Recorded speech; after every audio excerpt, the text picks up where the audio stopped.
Pioli with Selva joining me now from the West Coast with some news. Tom Pelissero giving us the headlines as well.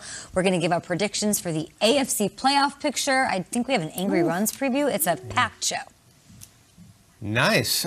Kate, the thing is, like, you and I are on a single shot, and I'm starting to wonder, did the other three get drug tested after the last segment when they were doing their predictions? They are. Is that why they're not in the They turn their mics off, so okay, I didn't have to hear any of it, and then they're back in the studio, yeah. Okay, excellent. I was just wondering. Cannot wait for the rest of the program. Meanwhile, we do have some headlines for you. As we saw on Hard Knocks, Dak Prescott ended up getting a cake, rolling luggage from his buddy Ezekiel Elliott for his birthday. And on Monday, it was Mark Andrews' birthday, the Ravens tight end turning 26. By the way, happy belated. On behalf of everybody here on Good Morning Football, of course, the organization giving him the best gift possible. NFL Network insider Ian Rappaport reporting Andrews agreeing to a 4-year extension worth $56 million, the $14 million annual value, making him the third highest paid tight end in the league. Andrews is one of 6 tight ends in league history with 2,000+ receiving yards and 20 touchdown receptions over his first 3 seasons. In other Ravens news, the team looking for some reinforcements at the running back position. Le'Veon Bell working out with the team on Monday. Bell splitting the 2020 season between the Jets and Chiefs. He dressed but did not play in Super Bowl 54. Baltimore also working out running back Devontae Freeman. The Seahawks getting some good news on Monday as left tackle Dwayne Brown ends his holdout, returns to practice. He was seeking a new contract, but Rap Sheet reports Brown's agent is in talks with Seattle about a contract adjustment. Head coach Pete Carroll saying Brown is ready to go, and they are pleased to have him back. And Jaguars running back James Robinson, also friend of the show, switching to jersey number 25. But he wants to hook up a fan that bought his old number 30 jersey. Robinson promising to sign any jersey for fans that send in a pic of them wearing the number 30 jersey. So in a way, it's kind of like a not new jersey, if you will. I know that somebody that had that jersey, KB, is probably one Matt Hamilton on this program, had a James Robinson jersey, amongst other things. As a matter of fact, I can't even recognize him without his Jags lid, for crying out loud. Mm-hmm. You're right. And, Will, it's funny, you're joking. Hamilton, tell him you do actually have the jersey, right? I have a James Robinson He has the James Robinson jersey. James Robinson, give this man an autograph. Well, he has all the jerseys, especially in Jacksonville. It's time for Hammer Time. Of course. Hammer Time, I said, presented by DraftKings Sportsbook. What does that mean? Hammer is the nickname that we have for this gentleman, Matthew Hamilton. Wave to everybody at home. He's been with us for 5 years behind the scenes. He used to sit behind us on set in CBS, if you've watched us since back in the day. He is a producer. He is a researcher. He is an expert on football. And yesterday you came out, despite your expertise, and said you should get down maybe on Ryan Tannehill winning the MVP. Is that right? Yeah, it's a long shot chance. I like the odds. We like you, too. So today, what do you have for us? We have some of the tastiest things you can do on DraftKings.com. Hammer, how do you follow up the Tannehill MVP take? Well, today I want to focus on the best value on the team side of things. Go get it.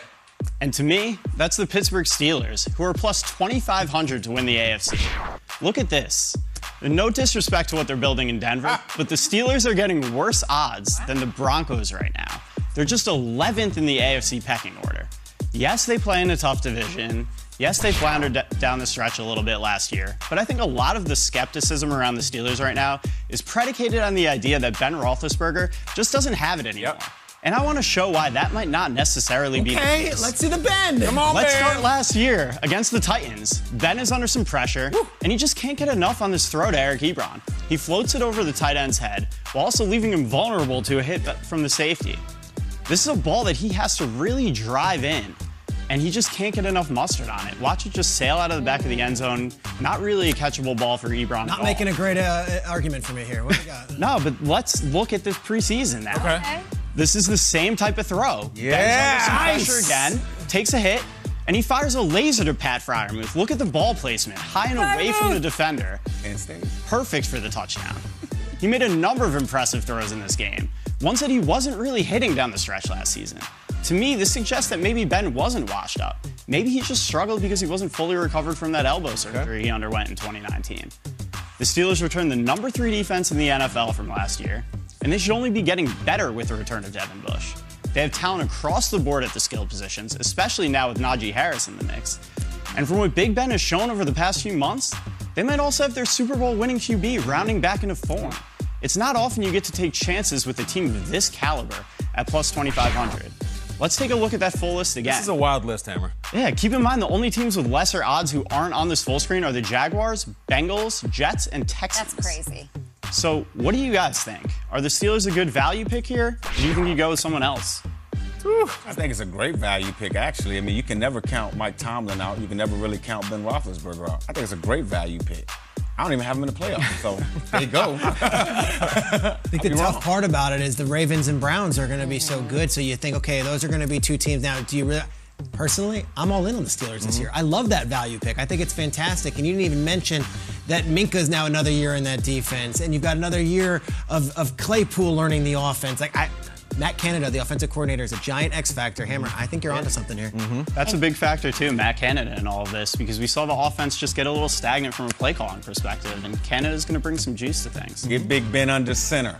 Please, get him moving. At some point in like March or April, we were talking to the Steelers and the arm strength, and Nate was here, and Hamilton and I we've talked a lot about the Steelers and Big Ben, and Hamilton's like, well, what if he's not washed? Everyone's saying he's washed. What if it's just arm fatigue? What if it's the rehab, the throwing, and he doesn't have to throw 650 times a year potentially now? He's got Harris to do that. You've been high on it. I know you're very high on the Browns also. Yeah, I do love the Browns. This is a great value pick. They had 3 teams make the playoffs out of that division last year. I could see it happening again. And yeah, that's another great point with how much Big Ben had to throw last year. You know, he was throwing 40, 50 times a game by the end of the season. That had to take a toll on that arm.